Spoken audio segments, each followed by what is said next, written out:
Every year, Iowa Senator Chuck Grassley does what is now called the full Grassley.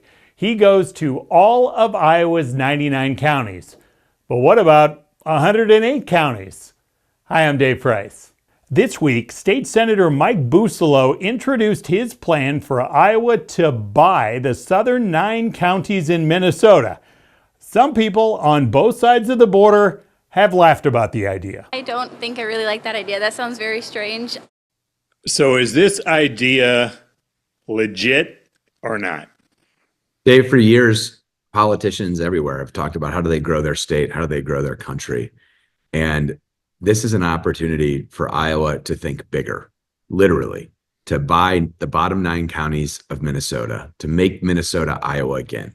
These 9 counties were originally part of the Iowa Territory, and Iowa has taken steps to have our state grow. We've cut taxes.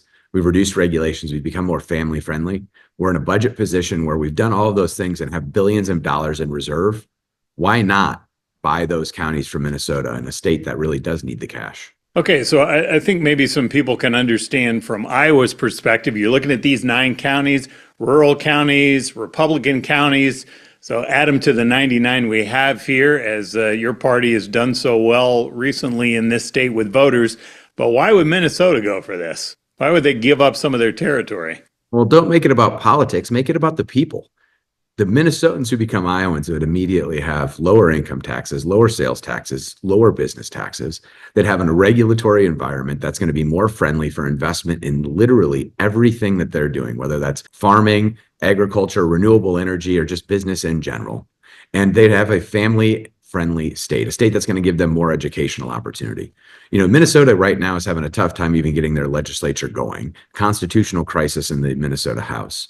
And they need cash. They have a projected budget shortfall in the coming years. Iowa has managed our budget. We have billions of dollars in reserve. We've done that while cutting taxes, reducing regulation, and letting businesses and families thrive. Everybody wins. They have more cash. We gain in growth about 180,000 people in our state. Both sides would win, and especially the Minnesotans who become Iowans. But wouldn't Minnesota's Democratic governor, Tim Walz, essentially, that's almost accepting defeat, right? I mean, you're selling off part of your property because you can't pay the bills? Well, Governor Walz, infamously referred to farmland and rural parts of Minnesota as just mainly rocks and cows. What he dismissively says are just rocks and cows are what we see as opportunity, and in Iowa have always seen as opportunity. These were originally Iowans back in the day, and history didn't allow for that to bear to fruition where they're a part of our state. But we can make that happen, and this can happen. The last time 2 states changed borders, coincidentally, was Minnesota and North Dakota in 1961 with the North Dakota-Minnesota Border Compact. This is an opportunity for a land deal, and we want to do it. How are we set up to do this? What would this look like? Let's say you get this through, you get it through both chambers, the gov goes for it, and then what? Is it a piece of paper both governors sign? I mean, how does this work? Well, what happens is, and let's be important, in Indiana announced yesterday, the Speaker of the House, an effort to incorporate 33 Illinois counties that want to secede from Illinois.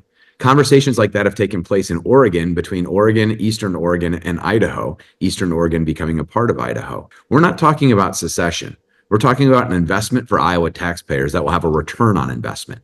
Both states would agree to the deal. We would pass that deal, and then it would go to Congress for approval. That's the process that's laid out in law. That can happen, and this is something that ultimately we would figure out the details. I had somebody from southern Minnesota reach out, from Laverne, Minnesota, and they said, we love the idea, but we're Laverne, Minnesota. There's a Laverne, Iowa. Can we have 2 Laverne in Iowa? That's a solvable problem. Where did this idea come from? You're sitting at home on the couch with your wife and this just comes up. I mean, where's this from? We've talked about growing Iowa, and everyone has forever. And this is just a mergers and acquisitions strategy, which businesses have always incorporated. Farmers have always talked about, right? Buying the next set of acres that are near them that they think are more valuable to them than maybe who is selling them, because they can do more with it. And that's what we can do here. Iowa taxpayers would get a return on investment because there would be immediate investment in every one of these counties in terms of agriculture and renewable energy and manufacturing. We have a lower tax, less regulation, and business-friendly environment, and that would really take off in those 9 counties. When you're talking to your colleagues about this, and I appreciate the session just started, but what's the reaction? I presume some of them think, what the heck are you talking about? While others are probably pretty interested. What's the feedback, Ben? Universally, everyone chuckles, and then they say, this isn't a bad idea. Okay. Representative Henry Stone and Senator Mike Clemish both represent counties on the border of Minnesota. And they're excited about the idea, and they're excited to be maybe a little bit more southern in their representation, maybe not the northernmost anymore. They also know what the commute is like. You're spoiled. You live in the Des Moines metro, so you can sleep in your own bed every night. For those road trippers who have to come in for the session each week, that's going to add even more miles to that southern drive down. Yeah, more miles, but lower taxes. We've not been able to talk to Iowa Governor Kim Reynolds about the idea. She did not mention it in her annual Condition of the State address. Iowans, and maybe in the future, Minnesotans, that's this week's Inside Iowa Politics.